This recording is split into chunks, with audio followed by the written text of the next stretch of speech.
Grabbing the holidays by the boughs with Duluth. Step 1. Hire a mall Santa to handle snow removal. Ho, ho, ho! My sciatica! Step 2. Hit Duluth Trading and load up on fire hose pants, buck naked underwear, pocket pack bibs, free swinging flannel, and all kinds of ingenious gear you won't find anywhere else.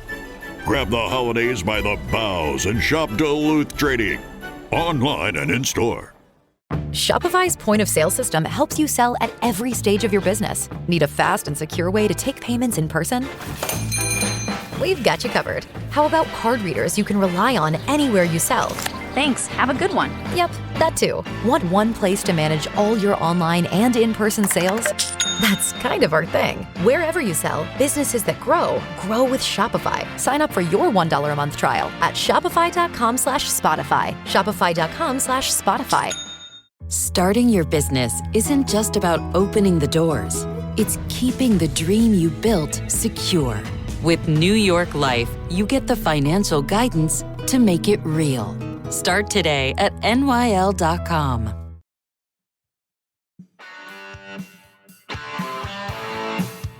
You're listening to Achtung Millwall, broadcasting from the beautiful South Birmingham. Accept no substitute. The way we did in the first half really is as simple as that. There's no sort of bones about it. We're going to have to be better. What I've said to the lads is, what I'm hoping is, that's a little bit of a reset for us. That's a wake-up call. If we're talking about and fighting for and trying to beat the top end of the division, that isn't going to get you there. So we know we've got work to do. And yeah, we've got 2 good games coming up at home. They're going to be difficult matches. We're playing really good opponents. The onus is on us to go and try and show that we're far better than what we showed today. There are, dear listeners, that of course was the distinctive voice of Alex Neil speaking in the wake of yesterday's very disappointing, to say the least, 2-0 loss at Ewood Park to Blackburn Rovers. Joining me is one of the intrepid 575 Millwall fans that made that god-awful journey up north for a 12:30 start. Member of the fan advisory board too, for good measure. It's Ro Huish. Ro, how are you? Hello, Nick. I'm good, thank you. How are you? I'm still not sure I'm fully recovered from yesterday's. I know I just watched it on TV, Rose. So well done to you for making the journey up there. That sounds like some kind of intrepid journey up there to make up that kickoff. Yeah, luckily I went up on the Friday night, so it wasn't too bad. But I came Oh, back you stayed last over. night. Yeah, Yeah. I've got friends in Yorkshire, but that was yeah. I don't want to watch the replay. We'll chat about it this morning, and then I think I'll move on. Erase it from your memory. Yeah. I've written. I've got some notes here to myself, listeners, and I keep putting the repeat note to myself. Ro, don't forget we're 6th in the table. Before you moan too much, somehow we remain in 6th spot. Looking at the table this morning, which is kind of incredible, but there we are. And I was also trying to come up with a snappy one-liner for how that performance happened yesterday. I've written the 3 I's, Ro. I've got injuries, inconsistency, and I couldn't think of a third I, so I just put irritation. The 3 I's, listeners: injuries, inconsistency leads to irritation. I think they're quite polite. Yeah, they're very that works. polite. Yeah. This is a polite show for a nightmare performance. The opening 15 minutes, Ro, that was Beckton Park Sunday morning level. I mean, it was weird to start with. The atmosphere, the stadium wasn't full, but I understand. I don't think they get a full stadium, do they? I think it's quite large. They're protesting against their owners a lot. Yeah, aren't they? they are. So it was really flat. It was really quiet. And yeah, and obviously there weren't many of us, and to concede a goal so quickly, I think, then yeah, there wasn't really much noise from our end either. So it was kind of a bit eerie and a bit sort of weird from the outset. Yeah, I mean, the TV commentators who were, as ever, they always seem to pick local commentators for these northern away trips, so they're very Blackburn biased, but we gave them no reason not to be yesterday at all. But going into the kickoff, they said that Blackburn could have fallen into the bottom 3 if they didn't get a result yesterday. And given that we were in the top 6 going for it, allegedly, as Alex Neil has just said there, I mean, we just saw nothing yesterday that showed any kind of hunger. And they were gifted 2 goals. They did look hungry still. They had other chances across the whole game, and that's the thing that really hurt me yesterday because we just didn't look like we were terribly interested in it. No, and I think to the injury point, I know we have got loads out on injured, but defensively, we've got all our team fit, Mm. I think, if Yeah, unless I'm wrong.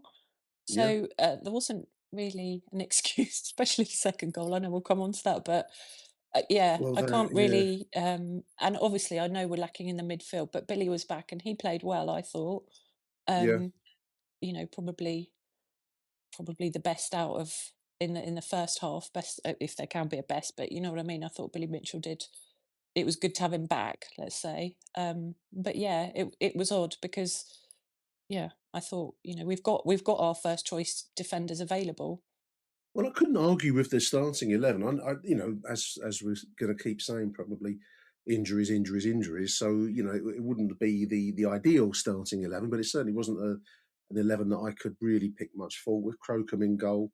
The defensive back line row looked like a group of strangers that only met at the bus stop outside on the way to the ground. I thought it was a really disjointed defensive performance, which surprised me no end yesterday because McNamara, Cooper, Kramer and Sturge, I couldn't have argued with as a starting four. But I don't know. I um, was surprised. I was surprised he dropped Taylor. I guess I understand why he did, but I mm, would have I would have played Kramer at right back and kept Taylor.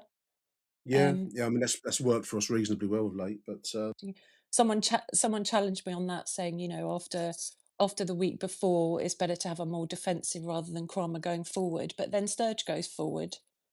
yeah, So I kind of that's the only change I would have made, I think. Mitchell Doughty. Mitchell, I thought, as you've said, I thought he did okay. Given that he's been out injured, he played Mm, 62 minutes yesterday. He probably wasn't 100% Billy in his pomp, but he was certainly the best of our group yesterday, I thought. Doughty's okay, but he's not a natural midfielder, really. And I think that showed a little bit in the first half row because, the first goal was a move down the right side. And I've just noted poor defending and poor goalkeeping, which caught us mm. cold slightly. But there's no real excuse for being caught cold on a big game. I think this is what I keep coming back to. There's a lot on the table here for us. To be in the top six at Christmas time is a huge achievement, and you kind of expect your team to have the fire in the belly to press on with that. But I just didn't see that yesterday. That's the thing that really dug me out yesterday.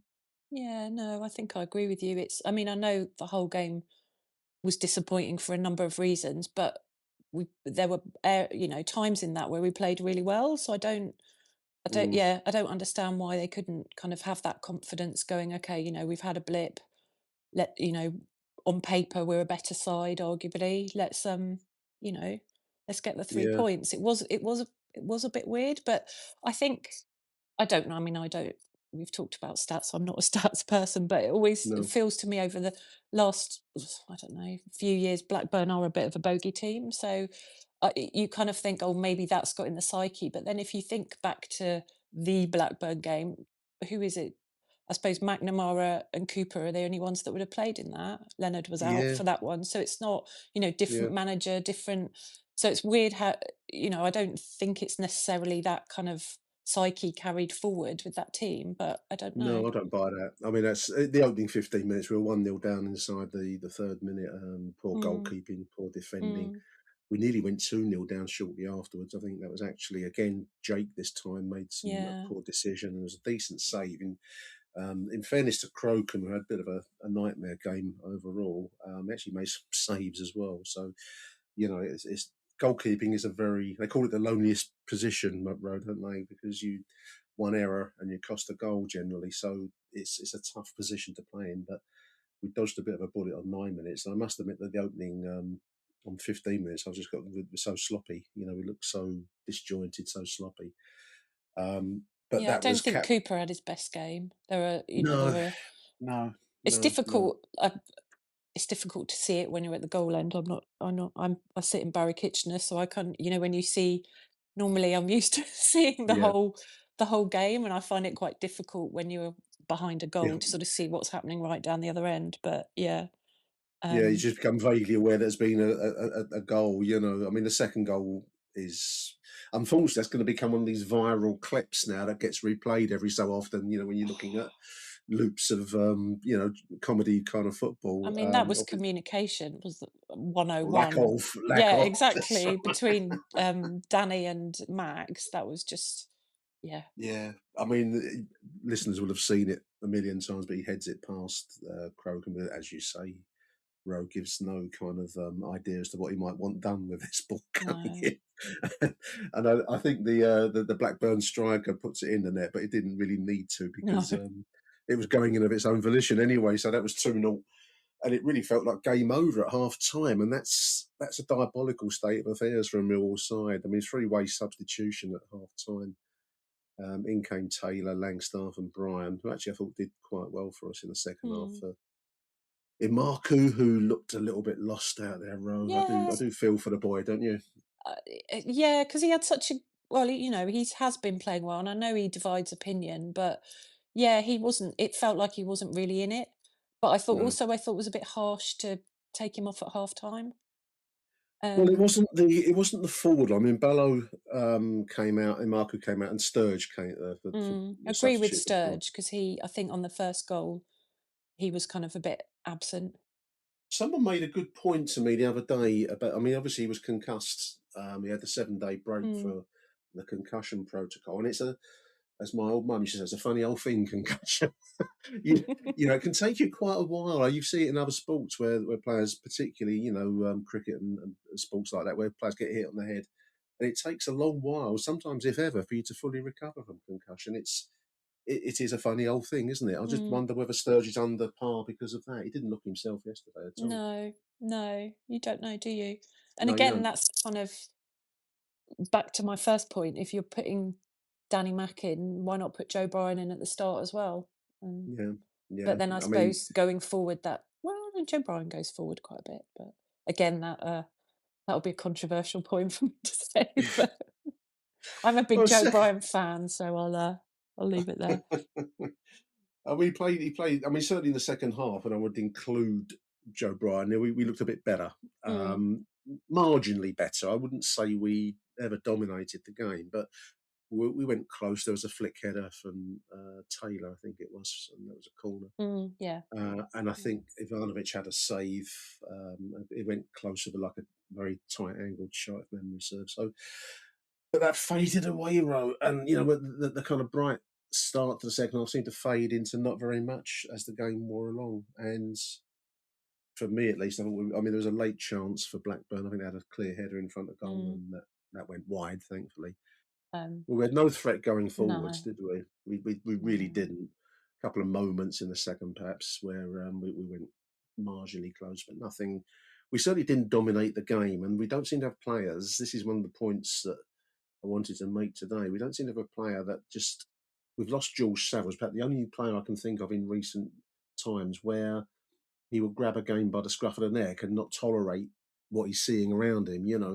We don't. We've got a lot of nice boys, I think, in our side, and I've met them a few times. They are decent blokes, but there's no one that will grab a game and by the scruff of the neck and drag it into where you want it to be. And I think that's an area I think the club's got to be looking at in the January transfer window if it's possible to do so.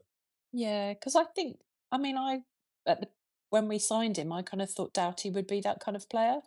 Yeah, doesn't seem to be, Um, does he? no, and then I think losing Luongo, he had a bit more of that about him, Yeah, didn't he? yeah, So I yeah. think that that's been really unfortunate for us both. For Casper as his well. He's yeah, not that kind of nasty kind of player, but he's somebody that brings a lot of skill and touch mm, and guile to the game. And I think that we're really missing that kind of touch and midfield kind of leadership at the moment.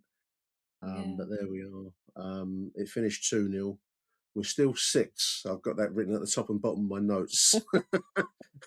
On to Ipswich on Boxing Day, and as Alex Neil has already said there, Ro, I mean, we really do need to see a different level of performance at home in front of Ipswich. Otherwise, it could be the season could start to spin a little bit out of control for us when we've got so much opportunity in front of us. I know. I mean, I don't know if anyone. Obviously, Billy and Ryan Leonard were back, but I don't know if anyone else is due to be back Mm. before Ipswich. I doubt it. So it's still that kind of midfield problem. isn't it? Yeah, Um, Coburn due in January, but that I don't know whether that's the start or the middle or the end of the month. But it's going to take a while to get back into it. But otherwise, no, I don't. I think the injuries have been such as to really, blight our season, because I think if we had a full squad available for the bulk of the season so far, we're a pretty good side, but we just haven't had a full deck of cards to play with. The full range of options, have we? no, 'cause there's people like Smallbone as well. Yeah, forgot about he him. he hadn't played a few, had he? But I think the last game I saw him play, he was starting to look pretty good, wasn't he? So, Cundle's out. oh God, yeah, yeah. There are players that they start to fade from the mind after a while because they're just not available. So that certainly hasn't helped our season. It's going to be interesting to see what we do in January. I would Mm, imagine. And I was listening to the Steve Gallen interview on the Millwall club site, and he was kind of hinted that there have been clubs interested in some of our crown jewels. The likes of Kramer and Aziz, um, and so on. And so it's going to be interesting to see whether we do make some moves. Generate some money by selling someone. I don't know. Certainly, we need to reinforce. agree. So yeah, it's going to be an interesting month. We wait to see with interest. Ro, I can't let you go off the show before I mention the fan advisory boards, which you are a member of. Yes. Um, it's an interesting initiative. I think that the club obviously has set quite a high expectation for what it's going to bring. How are you finding it, and what are your hopes for it as a concept, the fan advisory board? Finding it good. We're a good group. Yeah, We've kind of gelled well, which is nice. And I think it's a difficult one, isn't it? Because I think, as a new board comes in, people are kind of, what are they for? What are they doing? What does it mean who for the are they? club? That's why we Yeah. got you on the show. Who are these people? Oh, I thought it Where's was. I Ro? thought And here she is. I thought I was here to talk about Blackburn. Well, we've done that. There wasn't incident enough to fill up 20 minutes with a chat, unfortunately. So I've got you on the fan advisory board now. um, yeah, I mean, I guess, we want people to get to know us. We are just kind of ordinary fans. Yeah, Um, yeah, what's quite nice is that we all sort of sit in different areas of the den. Um, yeah, so, I think we want people to sort of know us and come and find us. But, our role is very much kind of putting the fans' views and our views to the club, around kind of strategic things and sort of bigger, longer term things that the club is looking at. So, there's still very much the MSC is there to kind of do the day to day by day, day. the Yeah, match yeah, day, that kind of stuff. And we're not there's sort of not really overlap there. We're kind of more around the strategic stuff. So, yeah, things we've been talking about are you know, the North Stand, putting home fans in the North Stand, or we're looking yeah, at kind of midweek attendances. What can we do to sort of improve those home games? yeah, And I'm doing something called like the fan journey. So looking all the way across at different types of fans and, what's good about it, what improvements can the club make, for people who live near, people who live far away, people who come and visit, people in a particular stand, what people's sort of needs are, those kind of things, but at a more sort of strategic level, looking at all those kind of things. So that's kind of what we're working on. But also, we want everyone to get to know us and come and talk to us. um so yeah, I yeah. don't know, is that Yeah, no, that's great. No, it's a great idea, and as you say, I mean, the Mill Supporters Club is still there for, I don't know, the everyday stuff. If you Hmm. if your tea you've bought is tepid rather than hot, that kind of it's everyday stuff, that Hmm. kind of thing. But this does have a slightly higher kind of aim, I suppose, strategically, as you say. And I think Um, all clubs, I think all the Premier League clubs have got fan advisory boards. A good chunk of the Championship have, and it's they're new things. So it is a kind of getting to know what the remit is and our role and all those kind of things. But I have a good feeling about it. I am kind of a positive person anyway, generally. But I think it's the kind of thing that us as a club will do well. So yeah, it'd be great sort of to have everyone's engagement and support and, and challenge with it. So, yeah, it's exciting. I'm looking forward to next year.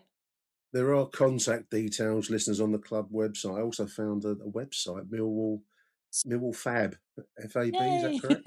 Yes. Millwall Fab at .co.uk. If you've got any thoughts or suggestions for Ro and the FAB, the fan advisory board, do get in touch. I know they'll appreciate it. Ro, it's great to talk to you. And And great to you? introduce you to the wider supports. It's been a long time, Nick, but I'm here. You're here at last. So good to talk to you. Well done for going yesterday.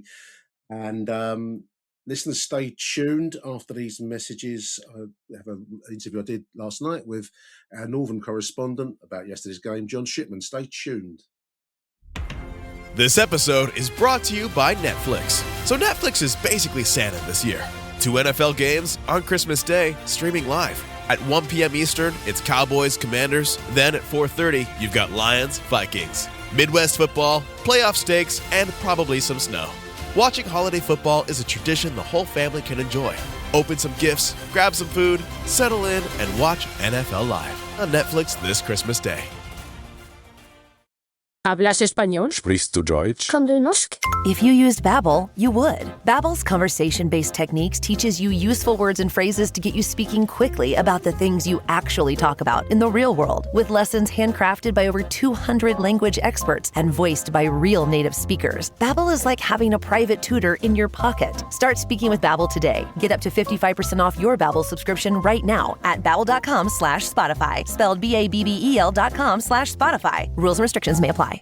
This podcast is brought to you by Carvana.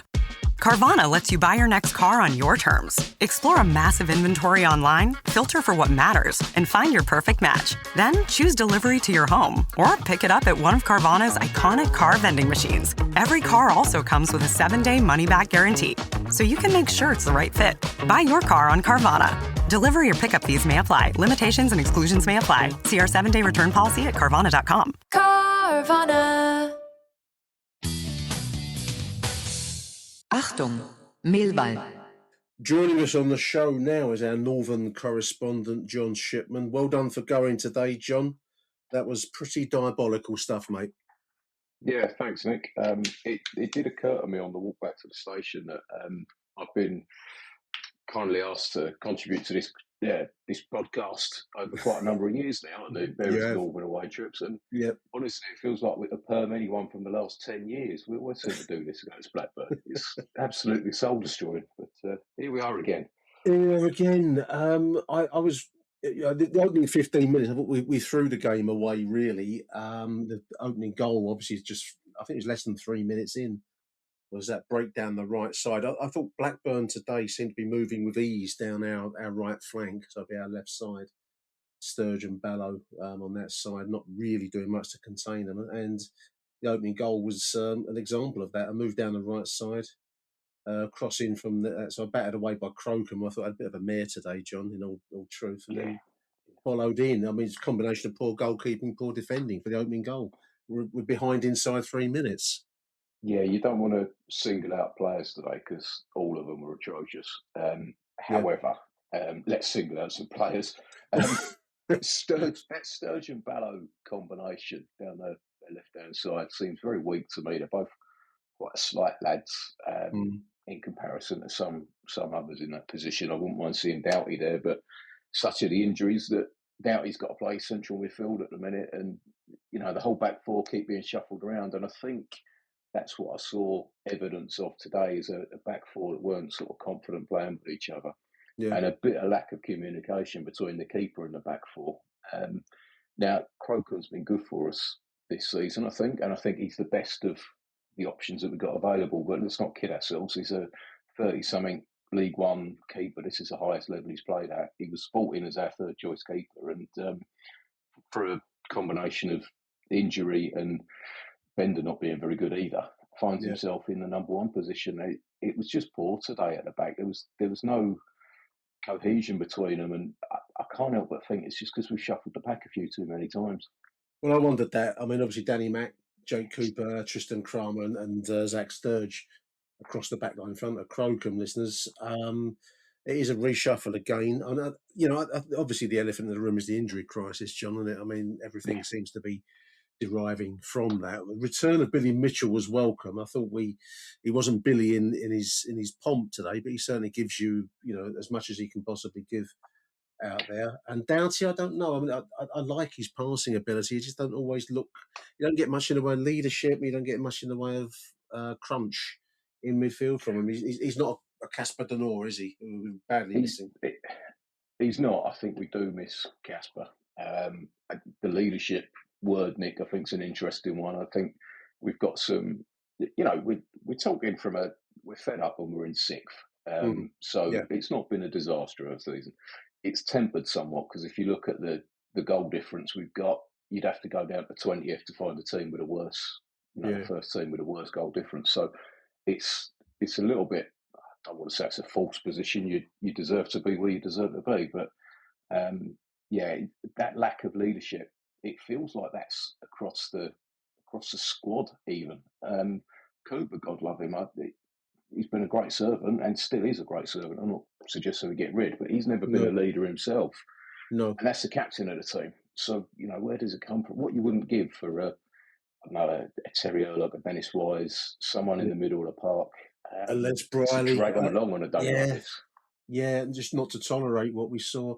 I mean, there was another chance just a few minutes after the goal. We were one behind inside 3 minutes, listeners. And then I got poor defending on 9 minutes. I think Cooper this time brought out a good save, in fairness to Max Crocombe. He did have a mare today, but he did make some decent saves as well. We didn't really have much. There was one chance for Ivanovic going forwards. I think we were 22 minutes I've got here. So we had nothing going forwards, John. But there was a move down the right. I think it was like a ball in. I think it might have been Negley that put the ball in, actually, from the right side. And he put it wide, which is it was Negley's shot, actually. It was Imaku, sorry.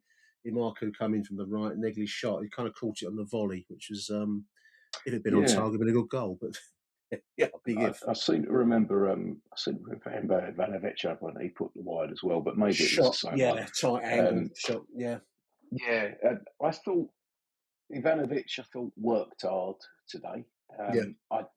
I feel for Ivanovic. He's getting a bit of stick at the minute because he's not scoring like he was last season. But when he was scoring last season, he was predominantly part of the two. And I think he's suffering the Tom Bradshaw, Lee Gregory thing here of having to work his socks off up front, and his sort of prime role being defending rather than goal scoring at the minute. I do wonder how much, because he and Langstaff in the second half, there were bits going on. It wasn't clean-cut chances, but we looked more there's more industry in the second half, that's for sure. Yeah. I mean, Langstaff brings you that, doesn't he, work rate, but, absolutely. I don't think he's championship quality necessarily. No, he's not. But there maybe is a role for him in behind or alongside Ivanovic. Negley, again, I thought Negley did reasonably well today. I mean, it's a bit of a shoot a fish in a barrel, but I thought he did reasonably well today. He certainly worked hard, didn't give up many lost causes. Again, he's another one who needs to prove himself a little bit. Yeah, today wasn't down to Mihailo. It wasn't down to Camille Negley, for me anyway. I mean, the second goal spoke volumes. It was a defensive Keystone Cops day, really, John, wasn't it? And I've just written joke defending in my notes here. I mean, no communication, it seems, between Crocombe and Danny Mack. And, Danny Mack gives you 100%. He's one of our own, famously. But he put the ball past Crocombe. I don't think the Japanese player even had to touch the ball in the net. It was going to go in anyway. It was a ludicrous goal. And then 2-0 I'm sure Danny Mack's quite grateful that he did smash it over the line to save him the headlines. Again, I thought that was poor communication. I mean, it's a catalogue of errors. One, Danny Mack doesn't see the fella on his shoulder when he passes it back. Two, when he passes it back, he doesn't get any sort of shout from Crocombe, who seems to be on the other foot and going in the other direction. And then three, what on earth are you doing in passing it between your sticks? That's like primary school defending, isn't it? You never pass between your sticks. Catalogue of disaster. I said to my wife, she wasn't interested, John, but I said to my wife, after time, I'm going to go around Beckton Park and watch the defending round there because it's better. Yeah. 2-0 down half time. It was diabolical. And then we had the three-way subs at half time, which was justified. I mean, I think that Alex Neil was limited as to what he can do to shake it up. But we did have a bit more huff and puff in the second half. We It was did. marginally better, John. I mean, we have to speak. There was some really nice touches by Ivanovic, and I think a flick header from Taylor. I think when we went close. Yeah, Taylor from a corner was the one. I think if that goes in, maybe we're having a different conversation tonight. And maybe cracks a little bit. Because there was a lot more industry in the second half, and if that goes in, then we're maybe fighting for the second, because they're no good either. Blackburn are no good. No. That's the frustrating part about today. Yeah, it is, absolutely. So that that could have turned things, and certainly it was better in the second half. But it faded though, John. That's the only thing I would say. We began with more industry, and we had a few moments. The header, I think Doughty had a shot that was easy enough to save, but it was on target. But then that faded away towards the end of the game. The kind of last quarter of the game, we really didn't do anything, and that's when you're chasing a game from 0-2, you want some action in the other team's penalty, and we didn't do that. So I think I come back to leadership, on-field leadership. There didn't seem to be anything worth the name out there today, which is absolutely not. It's concerning game today. It was one of the, as well, Nick. This seems to happen quite often with 12:30 kickoffs, and I don't know if it's just us, but those 12:30 games, particularly away games, we just seem so sluggish, like we haven't woke up. No. The team was still on the coach when we were 1-0 down, as far as I could tell. They just looked lethargic. They looked lazy with every ball. They weren't going for the second balls. No one was taking responsibility. They were all looking at each other. The amount of times a pass seemed to be between two players, and they're just looking at each other to see who's supposed to go for it, who's supposed to pick it up. It was just really lethargic. And I don't know if it must be an overnight hotel stay, the weather, the time of I'm looking for excuses for them, but it all just came together to look as a really sluggish performance. Yeah, no, you're right. Of course, I mean, I've written on my notes here to mention the 575, including yourself, John. I know that you're more local, but the 575 Millwall fans made that horrendous journey up north on a Saturday morning just before Christmas. And I think they're entitled to see a little bit more. I mean, you can get beat, everyone knows that. But they're entitled to see a little bit more than what our team delivered today. I mean, we're speaking about the Millwall from the Mill perspective, listeners, but I've got to say, Blackburn will feel they've gifted 2 goals, but they had other moments. They went close a few times. They will feel they could have had more and should have had more. So, that could have been a real thumping today, John. If we'd been talking about 3 or 4-0, then that'd been very different, wouldn't it? Yeah, it could have been, and I've got to be honest, that was the fear at half time. You go into, because that second goal came right in the injury time of half time, didn't it? Yeah. It felt like it was certainly late on in the first half. Yeah. So it did feel like you could have another Coventry or Birmingham on your hands, but fortunately we avoided that. If nothing else, that's about as much as I can say. I mean, they went close. So shot and passing move and a shot from a triangle and a very late header, which I think they will feel they should have scored from. It's like free header in front of goal, which would have made it 3-0, which would have really hurt, I suppose. But there is substandard. Alex Neil's called it. I can't disagree with his assessment. I think he's fair, yeah. Quite an honest interview with him after the game with Mark Litchfield on Millwall TV. But substandard is the takeaway, phrase, and I think we've got to be looking for better against Ipswich on Boxing Day, John, because they're in 3rd position now and they're going well. It's one of those games, and the Christmas period often is this. But if we could get a few points over the Christmas period, then we're looking up again. Excitement about the January window as well. If we lose the games over the Christmas period, I'm not saying we're looking over our shoulder, but we're certainly not thinking about the playoffs necessarily. No, we're looking at a 50-point relegation cushion mark. Yeah. And I don't know how much that affects the window and what we do in the window. If we're a few points off the playoffs, I can see the chairman putting his hand in his pocket and trying to fill some of the gaps that we've very clearly got at the minute. But how much business do you do in January? Well, it was I was going to mention there was an interview on the club website with Steve Gallen, And they touch on the January transfer window, and I think you're right. I mean, if we're still realistically in the mix, which we should be, or on the fringes of it, then this is still a huge opportunity for us, John. But equally, and the bit that I wanted to mention is that you're saying that we've had scouts from Premier League sides and European sides coming to look at some of our players. Going to guess that's Kramer. Going to guess that's Ivanovic, maybe Aziz, I suppose. So there's two sides to January. You can sign players, which is great, but you can also lose some of your best plums, can't you? So it's to be negotiated this January transfer window, I think. I'm not sure that any of the three you've mentioned there, and I think they are the crown jewels. I think there's a pros and cons to each of them. I think Kramer, has been fantastic for us in general, but hasn't made a position his own. When he's played at centre back, he's looked good, but not as effective as when he's been at right back, where I think he's shone. And yet still we're sort of moving in between the two all the time. So I don't know which Premier League clubs are looking for a centre back who's also a right back, or a right back who's also a centre back. I think he might suffer that lack of focus. West Ham look quite desperate at the moment. West Ham just look desperate, Nick. It's not a seasonal thing. That's a point to raise our spirits going into Christmas, listeners. Anyway, back to today.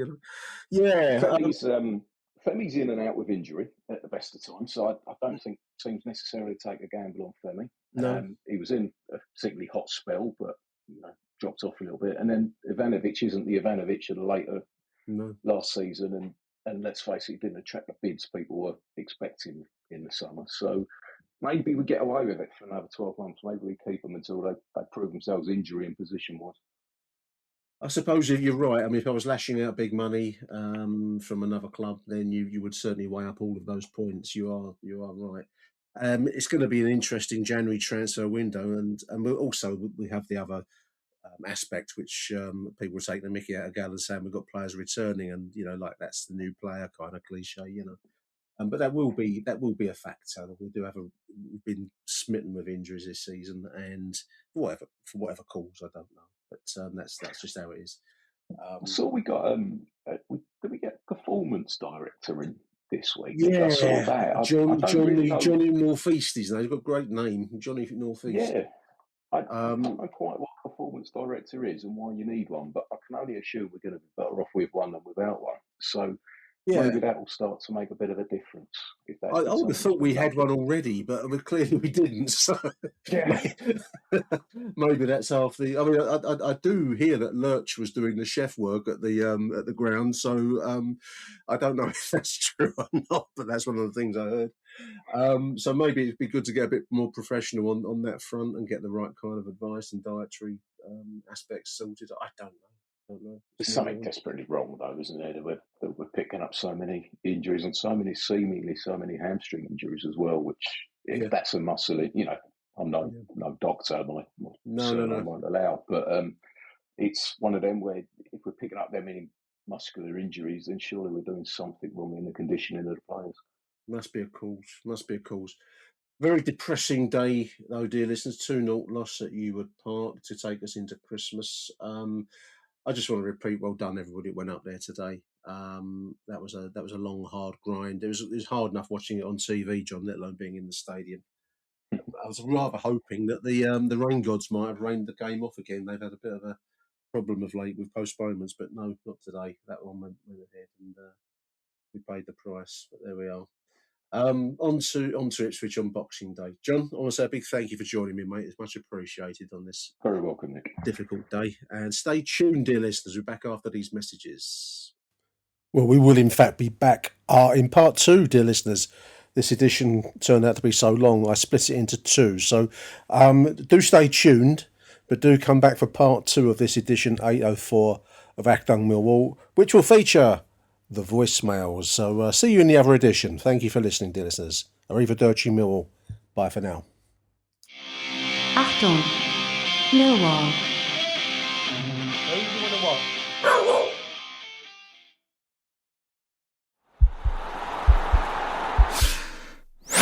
This podcast is part of the Sports Social Podcast Network.